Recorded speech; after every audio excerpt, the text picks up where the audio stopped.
شاہجہاں بادشاہ سید شہاب الدین شاہجہاں مغلیہ خاندان کا بادشاہ ہے.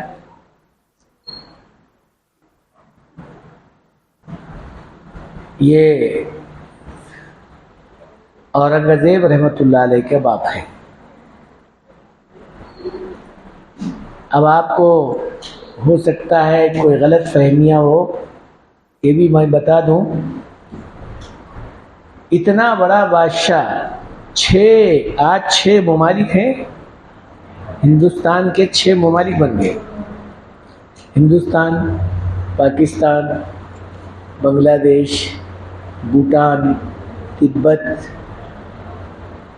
اور رنگون. یہ 6 کے 6 جو ہے ملک ایک ہی تھا، ہندوستان. ان 6 ممالک کا بادشاہ تھا مغلیہ خاندان کے. تقریباً بہادر شاہ ظفر کے زمانے میں تک، انگریز کے حملے تک، بہادر شاہ ظفر کے شہادت تک، یہ پورے کے پورے ممالک ایک ہی تھے. ان کے پوروں کے اوپر مغلیہ خاندان والے حکومت کریں. اتنا بڑا حاکم شاہجہاں بادشاہ روزانہ 200 رکعت نفل پڑھے بغیر نہیں سوتا تھا. اب ذکر و فکر کا تو اللہ ہی معلوم کیا کرتا تھا. جب 200 رکعت نفل پڑھتا ہے تو اب ذکر و فکر تو کرتا ہی ہوگا. اورنگزیب رحمۃ اللہ علیہ اپنے بیٹے کے حافظ ہونے کی خبر باپ کو دیے. جاؤ سنا دو کہ تمہارا پوترا حافظ بن گیا. تو جیسا ہی سنا بادشاہ، کہا کہ بھئی اس باپ کے لیے خوشخبری اور سونے کا اور ہیرے کا اور نور کا تاج ہے جس کا بیٹا حافظ بن گیا.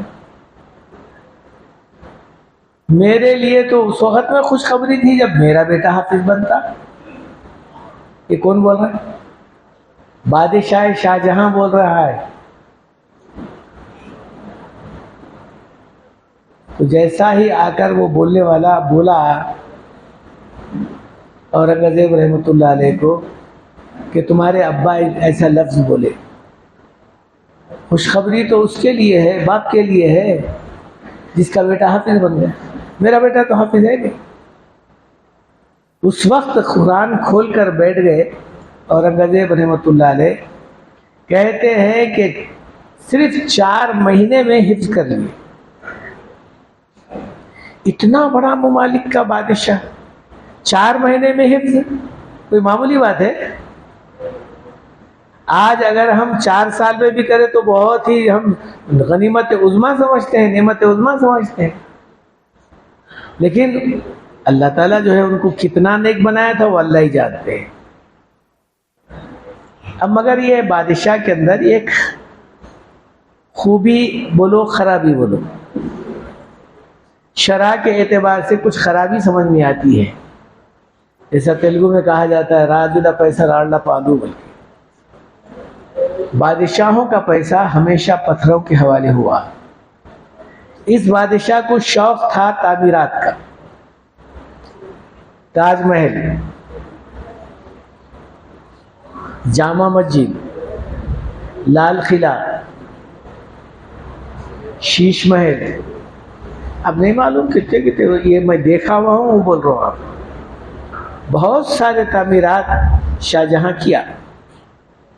جس وقت جامع مسجد کی بنیاد رکھا اور پھر وہ آدمی کو جو بنانے والا تھا مستری، اس کو کہا کہ بھئی تعمیر کرنا ہے. بہت سارے لوگ دلی گئے ہوں گے، جامع مسجد دیکھے ہوں گے. جامع مسجد کے میں ٹھہر کر دیکھے تو لال قلعہ نظر آتا ہے، سامنے ہی ہے. جس وقت جامع مسجد کا کرسی تک یعنی بیسمنٹ تک تیار ہوا تو جو مستری تھا وہ کہنے لگا معمار کہتے ہیں مستری کو کہ بادشاہ اگر آ کر آپ تھوڑا سا افتتاحی معاملہ آگے کا کر دیں اناگریشن تو مناسب ہے. تو بادشاہ اکیلا نہیں آتا تھا، ہمیشہ 200 علماء رہتے تھے ان کے ساتھ. 200 وہ پورے کے پورے آئے. اس میں جو زیادہ قریب تھے وہ علماء حضرات کے ساتھ عذرا بھی رہتے تھے. اس میں سے ایک دو چار کہنے لگے حضرت یہ مسجد کا کچھ حصہ ٹیڑھا معلوم ہوتا ہے. اب جو حضرات دیکھیں وہ تو جانتے ہیں، آپ ایسا اٹھا کے دیکھیں تو ٹوپی گر جاتی ہے، اتنی اونچی ہے. اس کی کرسی اتنی اونچی ہے کہ آدمی نیچے سے سیڑھیوں پہ چلتے چلتے وہ اندر مسجد میں پہنچا تو پیرا دکھتے، اتنا اونچا ہے. اب مسجد تو مسجد ہی ہے، کافی بڑی ہے. تو بیسمنٹ تک تیار کرنے کے لیے اس زمانے کے نہیں معلوم کتنے پیسے لگے، ہزاروں نہیں بلکہ کروڑوں روپے لگے، لاکھوں روپے، کروڑوں روپے لگے. بادشاہ ہے، اس کے لیے کیا کمی کی بات ہے. لیکن جہاں یہ بات آئی سامنے کے ذرا سا ٹیڑھا ہے، اب وہ بات تو آپ کو معلوم ہے، بال ہٹ، استری ہٹ، راج ہٹ، بچے کی ضد، عورت کی ضد، بادشاہ کی ضد بڑی خطرناک ہوتی ہے.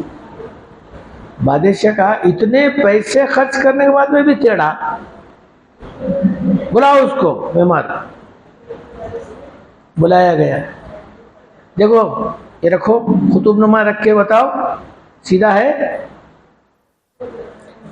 ذرہ ٹیڑھا تھا. ہو سکتا ہے 2-4 انچ، 1 فیٹ، کچھ تو بھی ہو سکتا ہے. اوپر کی تعمیر پھر سیدھا بھی ہو سکتی تھی، لیکن چونکہ دماغ بادشاہ کا دماغ ہے، وہ بادشاہ کہنے لگا خبردار اگر یہ صحیح نہیں بنا، چونکہ اتنی بڑی تعمیر کا معاملہ ہے، آگے کا مسئلہ قیامت تک کے باقی رہنے والا ہے، اسی لیے میں جو تجھے 3 مہینے کا ٹائم دیتا ہوں صحیح کرنے کے لیے. 3 مہینے. اگر 3 مہینے میں صحیح نہیں ہوا تو تیرے ساتھ پورے خاندان کو سولی پر لٹکا دیتا تیرے ساتھ. اب کیونکہ آرڈر ہے، بادشاہ کا کہنا ہے، کوئی دوسرا آدمی نہیں بول رہا ہے. اب ہو گیا، بول دیا، بادشاہ چلے گئے. اب یہ بیچارہ اتنی بڑی تعمیر کو پھر کس طرح سے جو ہے منہدم کرے گا، کس طرح سے صحیح بنائے گا. اب بولنے والا بول رہا ہے کہ بھئی اوپر کی تعمیر کو سیدھا بھی کر سکتے ہیں، وہ بادشاہ سننے والا تھوڑا ہی ہے. اب گزرتے گزرتے 2 مہینے گزر گئے، کیا کیا جائے، کوئی بات سمجھ میں نہیں آئی. وہ بیچارہ دماغ پر اثر ہوا، روتے پھرنے لگا. میں ایک اگر گیا تو کوئی بات نہیں تھی، لیکن میرے ساتھ میرا پورا خاندان بھی سولی پر لٹک جائے گا، یہ بہت ہی میرے لیے افسوس کی بات نہیں بلکہ قیامت تک کے لیے لوگوں کے زبانوں پر لعنت کی بات ہے. فتح پور سیکڑی کی ایک مسجد ہے نیچے حصے میں، جامع مسجد کے نیچے حصے میں ہے. وہاں پر فجر کی نماز پڑھنے کے لیے گئے، کیونکہ رات بھر سوتا ہی نہیں تھا وہ اکثر و بیشتر، بس روتے ہی گزارتا تھا. اب چلو 1-8 مہینہ رہ گیا، اب کیا کیا جائے. جب نماز پڑھنے لگا تو امام صاحب جب نماز پڑھا رہے تھے تو اس نماز کے اندر یہ بیچارہ ذرا آواز سے رویا. تو نماز امام پڑھانے کے بعد امام صاحب بولے کہ بھئی اتنا زور زور سے رونے والا آدمی کون ہے، کیا تکلیف ہے اس کو، کیا اس کے سمجھ میں آئی بات. کوئی آیت کو جو ہے سوچ کر، آیت عذاب کو سوچ کر رو رہا ہے، یا آیت ثواب کو دیکھ کر جو ہے وہ آرزو خوشی کے ٹھلا رہا ہے، معلوم تو کر لیں اس سے. تو وہ ایک بازو میں بیٹھ کر رو رہا تھا. پوچھا گیا تو کہا حضرت میں ہی وہ بدبخت بیستری یعنی معمار ہوں جو بادشاہ کی طرف سے سولی کا حکم صرف 1 مہینے کے اندر ہونے والا ہے، مجھے اور میرے پورے خاندان۔ اب وہ امام صاحب بولے کہ ارے اللہ کے بندے تو ہی ہے کیا؟ وہ ہم تو سنتے تھے نام کہ ایسا مصری کو اور پورے خاندان کو سولی پر لٹکا دینے والا ہے۔ تو خیر وہ امام صاحب بولے کہ بھئی دیکھو جو ہوگا ہوگا، مرتا کیا نہ کرتا، اب تو موت ہے ہی، سر پر لٹک رہی ہے۔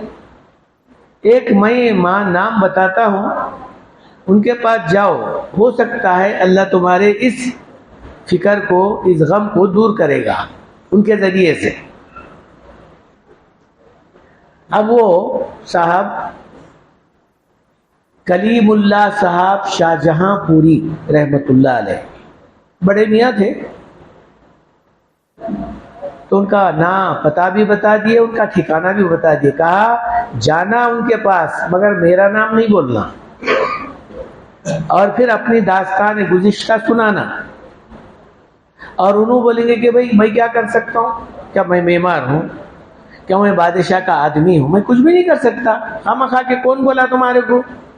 تو اگر تم میرا نام بولیں گے تو پھر میرے لیے وہ ہلاکت کا مسئلہ ہے، کیونکہ اللہ والا آدمی ہے، وہ زبان سے نکل گیا تو ہو جاتا ہو، لیکن انکار ضرور کرے گا، لیکن تو جو ہے چونکہ مرنا ہی ہے تو خواب بیٹھ جانا وہاں پر ان کے پاس، کہا حضرت لاٹھی تمہاری لو، مارو سر پر پھوڑو میرا، ختم ہو جاؤ، میں نہ دیکھوں اپنے خاندان کو سولی پر لٹکتا ہوا۔ مگر کہا اگر تم دعا کریں گے یا سفارش کریں گے ہو سکتا ہے۔ خیر بیچارہ بہت عاجزی اور انکساری کرنے کے بعد مولانا کلیم اللہ صاحب شاہ جہاں پوری نے کہا اچھا بھئی کہاں ہے، کہاں بنایا ہے، کہاں تعمیر ہوئی ہے؟ تو لے کر آ کے بتا دیے کہ بھئی یہ تعمیر ہے۔ حضرت ادھر ادھر دیکھے،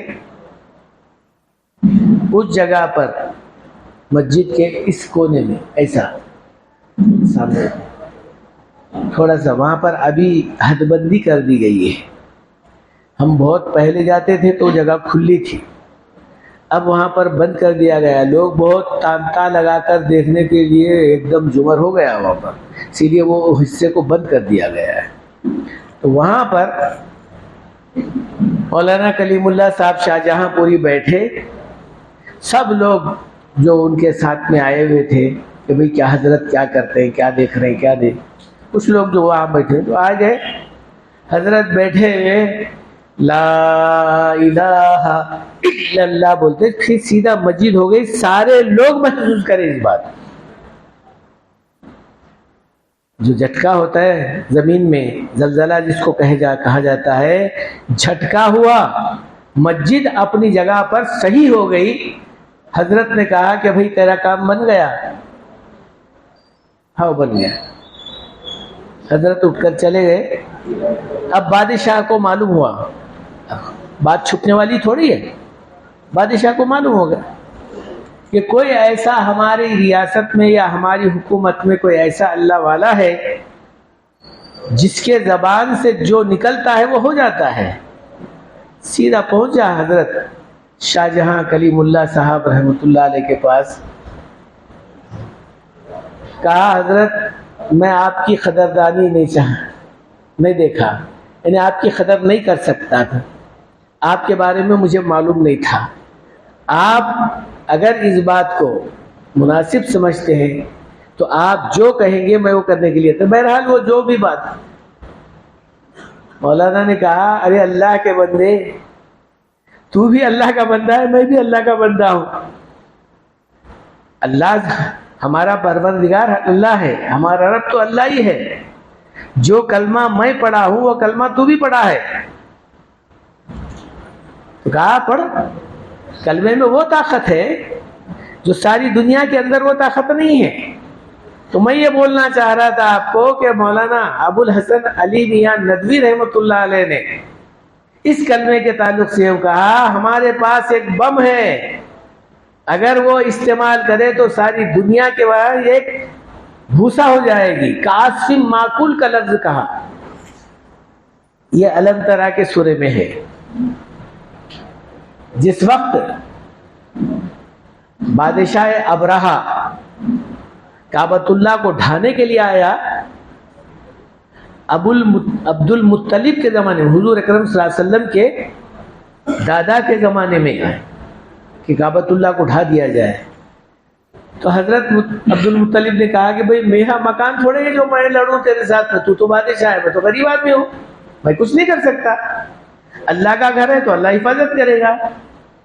تو اب حضرات کے سامنے کئی مرتبہ وہ واقعہ جو ہے دہرایا گیا ہے کہ ہاتھیوں کے ساتھ میں آیا. ہاتھی جو ہے عربستان میں اکثر نہیں پایا جاتا، اونٹ پایا جاتا ہے. تو وہ ہاتھیوں والا جو ہے بادشاہ آیا. کعصف الم ترى کیف فعل ربک باصحاب الفیل کہتے ہیں ہاتھی کو. چنانچہ وہ ہاتھیوں کو لے کر آیا تو ہاتھیوں کے ذریعے سے وہ پورا ڈھا دیا جائے. تو حضرت عبد المطلب نے کہا کہ بھئی میں تیرے سے مقابلہ بھی نہیں کرتا اور تیرے کو کچھ بولتا بھی نہیں، اللہ کا گھر ہے، اللہ حفاظت کرے گا. وہ نکل کر چلے گئے. اللہ تعالیٰ کا انتظام یہ ہوا کہ چھوٹی چھوٹی چڑیا جس کو ہم ابابیل کہتے ہیں، قرآن میں اس کا ذکر ہے، طیرن ابابیل. ابابیل کو اللہ تعالیٰ حکم دیا، چھوٹی سی کنکری منہ میں لے کر اوپر ٹھہری. جب یہ ہاتھی والا اندر آیا تو جو ہاتھی کے اوپر بیٹھا ہوا تھا اس کے اوپر وہ کنکری چھوڑ دیتی تھی، تو کنکری سر کے اوپر سے گر کر اندر سے نکل کر پیٹ میں سے نکل کر پیخانے کی راہ سے ہاتھی کے پیٹ میں گھس جاتی تھی، اور ہاتھی کے پیٹ میں سے نکل کر زمین کے اندر گھس جاتی تھی. تو ایسا معلوم ہوتا تھا کہ سارے کا سارا اندر کا معاملہ پورا جلا دیا گیا، اور بالکل یعنی اوپر کا حصہ برے کی طرح رہ گیا، بھوسے کی طرح رہ گیا، اندر کا پورا مغز ختم ہو گیا. اسی کو قرآن نے کہا کعصف معقول، یعنی ایسا ہو گئے جیسا اندر کا مغز ختم ہو گیا اور بھوسا بھوسا رہ گیا. پتہ ہی نہیں چلا کہ بھئی کیا ہونے والا ہے، کیا ہو گیا. جس کے سر پر گرتی تھی وہ کنکری، وہ آدمی بالکل بھوسا ہو کر نیچے ڈھیر ہو جاتا تھا. تو مولانا نے کہا، ابو الحسن ندوی رحمۃ اللہ علیہ نے کہا، ارے وہ اگر بم ہم استعمال کریں گے تو کعصف معقول بن جاؤ گے تم، ساری کی ساری دنیا ڈھیر بن جائے گی، ڈھیر. اس کے بعد کہا وہ بم ہے ہمارے پاس، یعنی مسلمانوں کے پاس وہ بم ہے، وہ ہے بم لا الہ الا اللہ محمد الرسول اللہ.